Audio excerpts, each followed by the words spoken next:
नमस्कार दोस्तों। आज का जो क्वेश्चन हम करने जा रहे हैं उसका नाम है best time to buy and sell stock, जो कि लीड कोड का क्वेश्चन नंबर 121 है। तो आइए क्वेश्चन को समझते हैं। इस क्वेश्चन में हमसे कहा गया है you are given an array prices. हमको प्राइजेस नाम की एक एरे दी गई है जहां पर जो प्राइजेस ऑफ आई यानी कि ith एलिमेंट पर ith इंडेक्स पर पड़ा हुआ जो एलिमेंट है वो गिवन ith डे के स्टॉक प्राइस को रिप्रेजेंट करता है। स्टॉक प्राइस को रिप्रेजेंट करता है और हमसे कहा गया है कि you want to maximise your profit by choosing a single day to buy one stock and choosing a different day in the future to sell that stock. हमसे कहा गया है कि कोई आप ऐसा आई एथ डे बताइए जिस दिन आप स्टॉक को कोई आप आई एथ डे जिस दिन आप स्टॉक को बाय करेंगे और कोई जे एथ डे बताइए जिस दिन उस जो स्टॉक आपने बाय किया था उस पर्टिकुलर स्टॉक को आप उस दिन सेल कर देंगे। जिसके लिए कंडीशन है कि हमारा वही कि I should be less than J.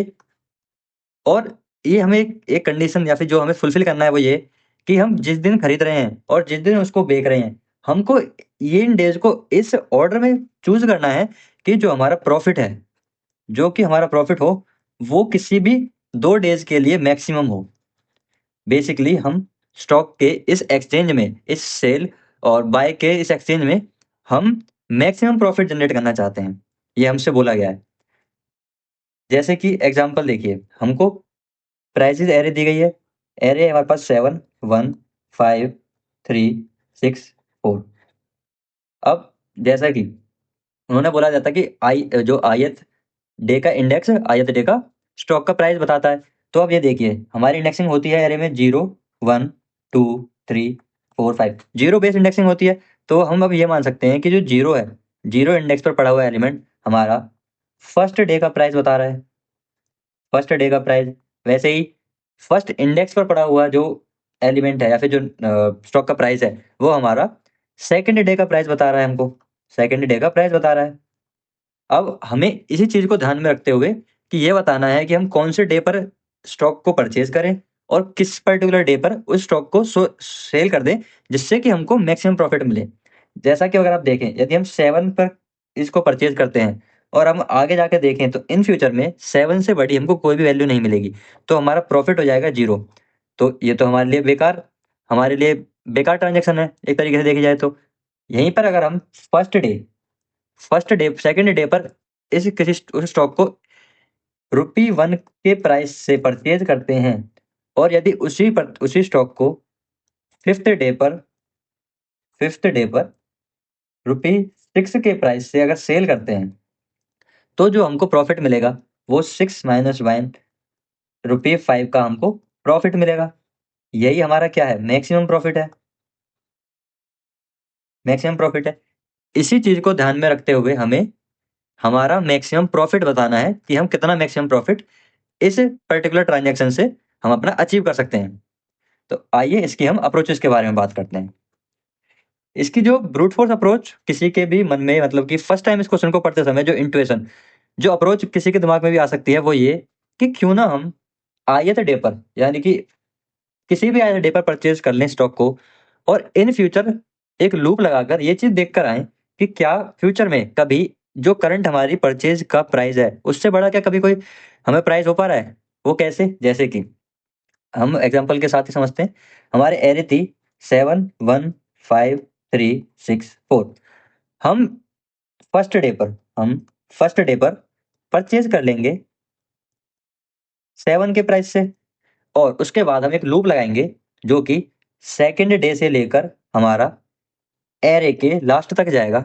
Second index से लेकर एरे के लास्ट तक जाएगा और हर एलिमेंट को चेक करता हुआ चलेगा। यदि कोई भी ith डे पर या फिर ith इंडेक्स पर पड़ा हुआ तो स्टॉक का प्राइस है वो अगर करंट प्राइस से मैक्सिमम मिलता है तो हम एक वेरिएबल बना सकते हैं जो कि हमारा प्रॉफिट को स्टोर कर रहा होगा। उसमें हम मैक्सिमम प्रॉफिट से हमारा करंट करंट माइनस जो हमारा बाय करने का प्राइस है उसको माइनस करके और मैक्सिमम वैल्यू को कंपेयर करके हम ये पता लगा सकते हैं कि हमारा मैक्सिमम वैल्यू क्या रहने वाली है। तो इसी चीज को ध्यान में रखते हुए हम ब्रूट फोर्स लिख सकते हैं कि हम पहले एक इंटीजर ले लेंगे जो कि हमारा प्रॉफिट होगा इनिशियली जो प्रॉफिट है वो हमारे पास 0 है। फिर हमने फॉर एक लूप लगाया इंटीजर i बराबर 0 से i लेस देन लेंथ तक, i की वैल्यू को हमने किया प्लस प्लस, और हमने करंट प्राइस यानी कि करंट, या फिर हम करंट प्राइस लिख के हम कहें कि जो हमारे बाय करने का प्राइस है वो हमारा प्राइजेस ऑफ आई है। और उसके बाद हम इससे अगले डेज पर जाके चेक करेंगे कि क्या कहीं पर हमें मैक्सिमम मिल रहा है। उसके लिए हम करेंगे फोर इंटीजर जे बराबर कहाँ से चलेगा, इससे अगले डेज से i+1 से कहाँ तक, वही सारे डेज को चेक करेगा, यानी कि लेंथ, एरे की लेंथ से एक दिन एक पहले तक इस चीज को चेक करेगा। और हर बार वो क्या चीज चेक कर रहा होगा, वो चेक कर रहा होगा कि यदि आप एक चीज लीजिए कि यहाँ पर जो हमारा इंटीजर ले लीजिए आप करंट प्राइस, जो करंट प्राइस होगा किसी भी डे पर वो क्या होगा, प्राइसेस ऑफ जे, ये पड़ा हुआ होगा। अब आप चेक करिए यदि करंट प्राइस ग्रेटर देन है किससे, हमारे बाय करने के प्राइस से, तो मतलब हमको प्रॉफिट हो रहा है। और इस ये हमारा मैक्सिमम प्रॉफिट है या नहीं है, इस चीज को कंपेयर कर सकते हैं हम इस चीज से कि प्रॉफिट बराबर मैथ डॉट मैक्स। एक तो जो हमारा प्रॉफिट है वही हो सकता है जो हाल ही में प्रॉफिट हो वो मैक्सिमम हो, कॉमा करंट प्राइस माइनस जो हमारी बाय करने का प्राइस था। इस चीज को हम कर सकते हैं। इस चीज को करने के बाद जब आप लूप से बाहर आएंगे तो जो प्रॉफिट है हमारा, जो प्रॉफिट वेरिएबल है वो हमारा किसको कंटेन कर रहा होगा, ये पर्टिकुलर चीज हमारी इस समय पे मैक्सिमम प्रॉफिट को कंटेन कर रही होगी। इसको हम सीधे रिटर्न कर सकते हैं यहीं से। तो ये है हमारी ब्रूट फोर्स अप्रोच। पर यदि आप क्वेश्चन के कंस्ट्रेंट्स को देखें तो कंस्ट्रेंट्स में दिया गया है कि जो हमारी एरे, जो हमारी प्राइजेस एरे है, जो हमारी प्राइजेस एरे है, इसकी जो लेंथ है वो हमारी कहाँ तक हो सकती है, वो हमारी 10 की पावर 5 तक हो सकती है। और यदि आप इस चीज को देखें तो ये हमारा लूप इनसाइड लूप है, इसकी टाइम कॉम्प्लेक्सिटी कितनी हो जाएगी, 10⁵ into 10⁵ which is n into n, n square, big O of n square. So big O of n square यानी कि 10⁻10 बिग O में। तो अगर इतनी टाइम कॉम्प्लेक्सिटी कोई कोड ले रहा है तो ये कोड हमारा बहुत ही साधारण सी बात है कि ये कोड हमें TLE देने वाला है, which is time limit exceed, time limit exceed. तो ये कोड तो सही है, ये कोड हमारा अगर हमें यहीं पे 10⁻3 दिया होता है या फिर 10⁻2 दिया होता तो तब ये कोड हमारा चल जाता, पर हमारे कंस्टेंट है कि हमें 10⁻5 तक की लेंथ हो सकती है, तो ये कोड यहाँ पर फेल हो जाएगा। तो आइए अब हम इसकी ऑप्टिमाइज अप्रोच के बारे में बात करते हैं। जैसे कि हमें एरे दी गई है 7 1 5 3 6 एंड 4। हम यहाँ से स्टार्ट ना करके हम यहाँ से स्टार्ट करते हैं। हम ये चीज चेक करें यार, ये एलिमेंट 4 है, क्या इससे आगे कोई एलिमेंट है, नहीं है। यदि कोई एलिमेंट नहीं है तो हम हमारा सीधी सी बात है कि हम हमारा प्रॉफिट अभी कितना रहा होगा, 0 रहा होगा। उसके बाद हम 6 पर आए, क्या 6 से बड़ा कोई एलिमेंट है यहाँ पर, तो हम अभी इधर से ट्रेवर्स करते हुए आ रहे हैं, तो 6 से बड़ा कोई एलिमेंट है, नहीं है, तो अभी भी हमारा प्रॉफिट 0 रहेगा। फिर हम थर्ड एलिमेंट पर इस पर आए, थर्ड पर आए, लेकिन हमने चेक करा क्या अभी कोई हमारा एलिमेंट है इससे आगे जो बड़ा हो, 6 है। तो हमने कहा 6 - 3, 6 - 3 विच इज 3 ग्रेटर देन हमारे करंट प्रॉफिट से, तो हम इसको अपडेट कर दें यदि 3 से। आप ध्यान से सुनिएगा। उसके बाद हम अभी हमें मैक्सिमम मिल गया 6, फिर हम आ गए 5 पर। हमने 5 को चेक करा क्या 5 से बड़ा कोई एलिमेंट है यहाँ पर, है 6, 6 - 5, 6 - 5 विच इज 1। क्या हमारे ये करंट प्रॉफिट से बड़ा है, हमारे करंट प्रॉफिट से बड़ा नहीं है, तो हम प्रॉफिट को अपडेट नहीं करेंगे। क्या ये एलिमेंट 6 से बड़ा है, ये एलिमेंट भी 6 से बड़ा नहीं है, तो इसके बाद हम फर्स्ट पर आए। फिर हमने चेक करा क्या इससे आगे कोई बड़ा एलिमेंट है 6, वो हमें पहले ही पता है क्योंकि हम बैक साइड से ट्रेवर्स करते हुए आए हैं। हमने करा 6 - 1 विच इज 5, क्या हमारे करंट प्रॉफिट से बड़ा है, हाँ, तो हम प्रॉफिट को अपडेट कर देंगे 5 से, बिल्कुल कर देंगे। फिर हम आए 7 पर, क्या इससे बड़ा कोई एलिमेंट है यहाँ पर, नहीं है, लेकिन ये 6 से बड़ा है, तो हम 6 के बाद जो हमारा मैक्सिमम एलिमेंट है इस साइड पर उसको हम 7 से अपडेट कर देंगे। यदि अगर अब आप देखें तो हम एक चीज कर सकते हैं, यदि किसी भी बैक ट्रेवर्सल के दौरान, बैक ट्रेवर्सल के दौरान यदि किसी भी ith डे से बड़ा, इस पर्टिकुलर ith डे से बड़ा मैक्सिमम स्टॉक प्राइस हमें मिल जाए, तो हम सीधे उसको माइनस करके देख सकते हैं। अब जो सोचने वाली बात है वो ये है कि हम ऐसा क्या डेटा स्ट्रक्चर या फिर ऐसी क्या टेक्निक यूज करें जो कि हमें हमारे उससे पहले बड़े एलिमेंट को लाकर दे दे। सोचिए जरा आप क्या कर सकते हैं। मैं उम्मीद करता हूं कि आपने अपने सोच लिया होगा, तो मैं आइए आपको बताता हूं कि डेटा स्ट्रक्चर का हम यूज कर सकते हैं। हम यूज कर सकते हैं यहाँ पर स्टैक डेटा स्ट्रक्चर का। स्टैक हमारा प्रॉपर्टी को यूज करता है which is FIFO, which stands for first in first out. First in first out. हम स्टैक के टॉप पर हमेशा उस एलिमेंट को रखेंगे जो हमारा बैक ट्रेवल्सर के दौरान जो हमें करंट में सबसे बड़ा एलिमेंट मिला होगा। स्टैक के टॉप पर कंटेन करेगा हमारा मैक्सिमम स्टॉक प्राइस सो फार। अभी तक जो भी हमें मैक्सिमम प्राइस मिला होगा उसको हम स्टोर करा सकते हैं वहां पे, बिल्कुल करा सकते हैं। तो अब हम आइए मैं आपको एक स्टैक के साथ इसका ड्राई रन करके दिखा देता हूँ। मान लीजिए मैंने एक स्टैक बना लिया ST के नाम से। मैंने यहाँ से अपने 0 1 2 3 4 सॉरी सॉरी सॉरी 0 1 2 3 एंड 4 मैंने अपना फोर्थ इंडेक्स से ट्रेवर्सल शुरू किया। मैंने देखा फिफ्थ एलिमेंट से ट्रेवर्सल शुरू किया, मैंने देखा फिफ्थ एलिमेंट पर 4 पड़ा हुआ है, कोई दिक्कत नहीं थी। क्या स्टैक के टॉप पर कुछ है? स्टैक तो हमारा एम्प्टी है। यदि स्टैक एम्प्टी है तो हम स्टैक के अंदर 4 को डाल देंगे, कोई दिक्कत नहीं थी। हम 6 पर आए। 6 पर आने के बाद हमने चेक किया क्या स्टैक पे टॉप पर जो पड़ा हुआ एलिमेंट है वो करंट एलिमेंट से बड़ा है? नहीं, वो बड़ा नहीं है। बड़ा नहीं है यानी कि जो करंट एलिमेंट है वो बड़ा है, तो हम इसको डाल देंगे। और हमें पता है जब स्टैक के टॉप पर करंट एलिमेंट जो पड़ा हुआ है वो बड़ा है ही नहीं, तो यानी कि इन फ्यूचर में इस स्टॉक को बेचने से कुछ हमको प्रॉफिट हो ही नहीं रहा है। आप समझ गए। फिर उसके बाद आप 3 पर आए। जैसे ही आप 3 पर आए स्टैक के टॉप पर आपको क्या मिला? 6। आपने करा 6 माइनस 3 विच इज दिस। आपने मिला 3, आपने प्रॉफिट को अपडेट कर दिया 3 से, कोई दिक्कत नहीं थी। फिर हमने चेक करा क्या 3 जो है वो हमारे करंट स्टॉक पे जो पीक पे पड़ा हुआ है उससे बड़ा है? नहीं है। नहीं है तो आप फिर 5 पर आए। 5 पर आने के बाद आपने फिर से वही किया, टॉप पे बड़े एलिमेंट से कंपेयर किया। कंपेयर करने के बाद आपको 1 मिला, 1 प्रॉफिट से छोटा है तो आपने नहीं किया। क्या 5 6 से बड़ा है? नहीं है। फिर आप 1 पर आए। Similarly 6 minus 1 5। 5 को आपने अपडेट कर दिया प्रॉफिट से क्योंकि ये अभी तक का मैक्सिमम प्रॉफिट है, बिल्कुल। उसके बाद आप आए 7 पर। क्या 7 से बड़ा कोई एलिमेंट है पीक पर? नहीं है। क्या 7, इसका मतलब जो 7 है वो करंट जो पीक का एलिमेंट है उससे बड़ा है, तो आप 7 को डाल देंगे। इससे पहले कोई हमारे पास एरे खत्म हो गई है। और यदि आप देख पाए तो जो प्रॉफिट है, प्रॉफिट जो वेरिएबल था वो हमारा मैक्सिमम को कंटेन कर रहा है, प्रॉफिट बराबर 5। इस प्रकार से आप स्टैक का यूज करके इस क्वेश्चन को big O of n time complexity में सॉल्व कर सकते हैं।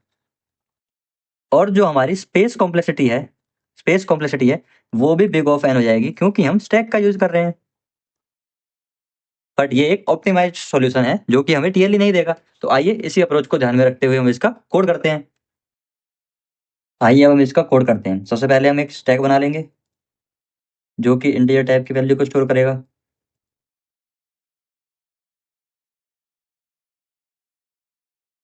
उसके बाद आप एक इंटीजर ले लेंगे जो कि प्रॉफिट को स्टोर करेगा, जो इनिशियली हमारा 0 प्रॉफिट रहेगा। फिर जैसा मैंने कहा कि आप एरे के लास्ट से स्टार्ट करेंगे ट्रेवर्स करना। आप स्टार्टिंग इंडेक्स तक आएंगे।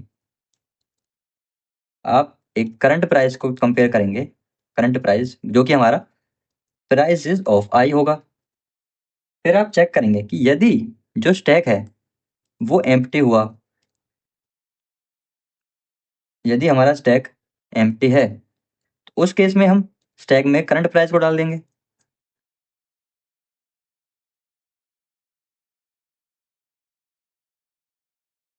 यदि नहीं, यदि स्टैक खाली नहीं है तो उस केस में आपको क्या करना है? पीक एलिमेंट को निकालना है। पीक यानी कि जो हमारा प्रीवियस जो तक का मिला हुआ मैक्सिमम है वो वहां पर होगा। हम पीक बराबर स्टैक डॉट पीक मेथड से उसका पीक एलिमेंट ले लेंगे। फिर हम चेक करेंगे कि यदि पीक पर पड़ा हुआ एलिमेंट ग्रेटर देन है करंट प्राइस से, तो उस केस में जैसा मैंने कहा कि हम मैक्सिमम को कंपेयर करा लेंगे, प्रॉफिट को अपडेट करेंगे उसी हिसाब से। मैक्स सॉरी प्रॉफिट आएगा यहाँ पे प्रॉफिट, क्या जो करंट प्रॉफिट है वो कॉमा लगा के current price minus, sorry peak minus current price, ये आप करेंगे तो आपको मिल जाएगा। यदि नहीं तो इसका मतलब जो करंट हमें प्राइस मिला है वो बड़ा है हमारा स्टैक के पीक से, तो हम एस टी में उसको स्टैक में उसको डाल देंगे, किसको, करंट प्राइस को, और एट द एंड आप क्या रिटर्न कर देंगे, प्रॉफिट को, जो कि हमारा मैक्सिमम प्रॉफिट ही होगा। आइए इस कोड को रन करते हैं। देखिए ये कोड अच्छे तरीके से रन हो पा रहा है, और इस कोड को आप सबमिट करते हैं।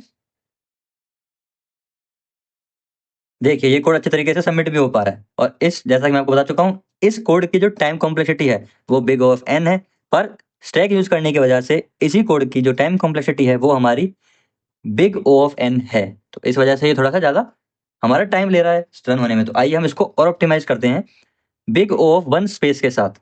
आइए अब हम इसका ऑप्टिमाइज सॉल्यूशन देखने वाले हैं, और भी optimise solution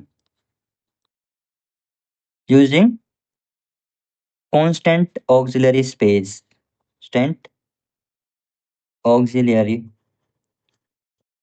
space which is big O of one, and time complexity जो होने वाली है वो होने वाली है हमारी बिग ओ ऑफ एन। तो आइए मैं उसी एग्जांपल के साथ चलता हूँ, जैसे कि हमें एग्जांपल दिया हुआ था 7 1 5 3 6 4, ये हमारे स्टॉक के प्राइस थे ith डे पर किसी पर भी। अब आप ये देखिए, मुझे किसी डे को, किसी ith डे पर स्टॉक को बाय करना था, और किसी jth डे पर उसी स्टॉक को सेल करना है। तो मैं ये मान के चलता हूँ कि जो मैं स्टार्टिंग डे है, मैं स्टार्टिंग डे पर अपने स्टॉक को परचेज कर लेता हूँ। 7 मैंने परचेज कर लिया, फिर मैं उससे अगले डे पर गया, क्या नेक्स्ट डे पर मुझे प्रॉफिट, क्या जो नेक्स्ट डे पर जो स्टॉक का प्राइस है क्या वो करंट प्राइस से बड़ा है? यदि वो करंट प्राइस से बड़ा है तो मतलब हमें प्रॉफिट हो रहा होगा। और कितना प्रॉफिट हो रहा है ये हम कैसे देख सकते हैं, जो हम अभी करके आए हैं, प्रॉफिट बराबर करंट माइनस बाय प्राइस, इस चीज से। फिर यदि जो हमारा स्टॉक का प्राइस है हमें प्रॉफिट नहीं हो रहा है, तो मतलब कि जो करंट प्राइस है वो हमारे प्रीवियस जो हमने परचेज किया हुआ है उसके प्राइस से छोटा है, जैसा कि आप इस केस में देख पा रहे होंगे। 7 पे हमने खरीदा था, नेक्स्ट डे उसका जो प्राइस है वो 1 का हो गया। तो हम अब ये चीज कर सकते हैं कि हम ये कह रहे थे खरीदा था, मैं इसको 7 का लिया था, 7 का ही उसी डे बेच दिया, मान लीजिए मैंने 7 का खरीदा 7 का ही बेच दिया, तो मुझको प्रॉफिट हुआ? No profit no loss, no profit no loss, ऐसा आप मान के चलिए। अब जो ith डे पर मैं आया, मुझे स्टॉक कितने का मिल रहा है, 1 रुपए का, 1 रुपए का मैं स्टॉक को खरीद लूंगा, यानी जो मेरा बाय करने का प्राइस है वो अभी हो जाएगा 1। फिर उसके बाद मैं नेक्स्ट पर गया, मुझे मिला स्टॉक का प्राइस क्या यार, ये देखो 5 हो गया। जैसे ही स्टॉक का प्राइस 5 हुआ, मैंने कहा मेरा परचेज का 1 है, तो 5 - 1 विच इज 4, मुझको प्रॉफिट हो रहा है 4 रुपए का। तो मैंने उसको प्रॉफिट अपने पहले मैक्सिमम प्रॉफिट जो कि 0 था उससे करंट प्रॉफिट को कंपेयर करा लिया, तो हमारा यहाँ पे 4 का प्रॉफिट हो रहा है इस ट्रांजेक्शन में।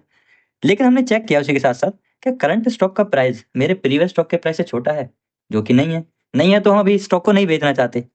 बेसिकली उस स्टॉक को इस प्राइस पर ना बेच के आगे देखते हैं हम। हम आए अब 3 पर। 1 3, 3 - 1 2, 2 का प्रॉफिट हो रहा है, प्रीवियस प्रॉफिट मेरा 4 का है। तो मुझे, मैं तो नहीं बेचना चाहता, मुझे पहली ट्रांज़ैक्शन मैं करता हूँ, जो 5 वाली ट्रांज़ैक्शन मैं करता हूँ, तो मुझको 4 का प्रॉफिट होगा। इसलिए हमें इससे प्रॉफिट को ज़्यादा है हमारा 3 - 1 से, तो हम इसको इस डे पर नहीं बेचना चाहते। फिर हमने 6 से कंपेयर किया। 6 - 1 व्हिच इज़ 5 अगेन। हमारा प्रीवियस प्रॉफिट 4, करंट प्रॉफिट 5। क्या बड़ा है? हाँ, बड़ा है। तो आपको पता लगा कि मैं अगर फर्स्ट सेकंड डे पर 1 रुपए का खरीदूँ, यदि उसी को फिफ्थ डे पर 6 रुपए का बेचूँ, तो मेरा प्रॉफिट 5 का है। और 1 पर खरीदने के बाद कहीं भी फ्यूचर में ऐसा कोई डे नहीं आ रहा है, जहाँ पर मुझे 1 से सस्ता ये स्टॉक मिल रहा हो, कि मतलब मैं उसको प्रीवियस जो मुझे प्रॉफिट मिल रहा था, उस प्रॉफिट को लेकर बेच दूँ, और जो उससे सस्ता आगे मुझे दोबारा से ये स्टॉक मिलेगा, वहाँ पर मैं इसे परचेज़ कर लूँ। ऐसा कहीं कंडीशन नहीं आ रही है। इसी चीज़ को ध्यान में रखते हुए हम इसको कोड कर सकते हैं। क्या कर सकते हैं हम एक वेरिएबल ले सकते हैं, मैक्स प्रॉफिट, या फिर प्रॉफिट भी कह सकते हैं हम इसे, जो कि इनिशियली 0 रहा होगा। और हम एक वेरिएबल ले सकते हैं, क्या, हमारे बाय करने का प्राइस। मैंने कहा था कि हम मान लेते हैं जो हमारा स्टार्टिंग का प्राइस था उसी पे हमने बाय कर लिया, जो कि हमारा होगा प्राइसेस ऑफ जीरो, हमने बाय कर लिया। उसके बाद हम नेक्स्ट डे से पे चलना शुरू करेंगे। आई बराबर कहाँ से, फर्स्ट इंडेक्स यानी कि सेकंड डे से आई लेस देन लेन तक आई की वैल्यू को प्लस प्लस करते चलेंगे। हमने क्या कहा था, हमने चेक करने को कहा था, चेक करेंगे। पहले हम करंट प्राइस ले लेते हैं। जो हमारा करंट प्राइस है वो हमारा है प्राइसेस ऑफ आई, ये हो गया। फिर हम चेक करेंगे क्या करंट प्राइस माइनस जो हमने खरीदा है इसका प्राइस ग्रेटर देन है प्रॉफिट से। जैसा मैं कह रहा था आपसे, यदि ऐसा है तो प्रॉफिट को, जो हमारा मैक्स प्रॉफिट या प्रॉफिट था, प्रॉफिट को हम इसको सॉरी मैक्स प्रॉफिट का देते हैं। जो हमारा प्रॉफिट है उसको हम वापस से चेंज कर सकते हैं। क्या कर सकते हैं, करंट प्राइस माइनस जो हमने खरीदा है उसके प्राइस से। बिल्कुल हम ये कर सकते हैं। यदि ऐसा नहीं है तो, यदि जो करंट प्राइस जो कि मैंने कहा कि हम यदि फ्यूचर में अगर इससे सस्ता ये प्राइस मिल रहा है तो हम प्रीवियस प्रॉफिट के साथ उस प्राइस को बेच देंगे।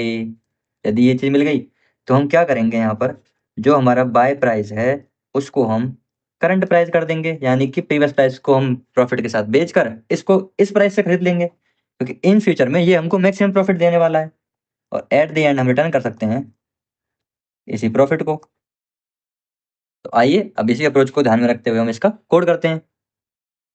तो आइए अब हम इसका कोड करते हैं।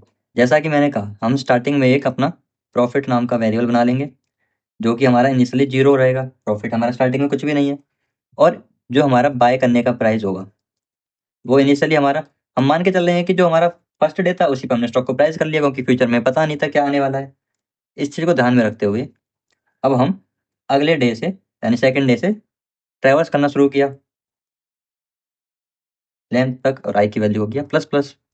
यहाँ पर हमने क्या कहा, हमने कहा जो करंट प्राइस है वो हमारा क्या होगा, प्राइजेस ऑफ आई का जो एलिमेंट पड़ा होगा। फिर हम चेक करेंगे क्या करंट प्राइस माइनस खरीदने का जो हमारा प्राइस है वो ग्रेटर देन है क्या हमारे किससे, प्रॉफिट से।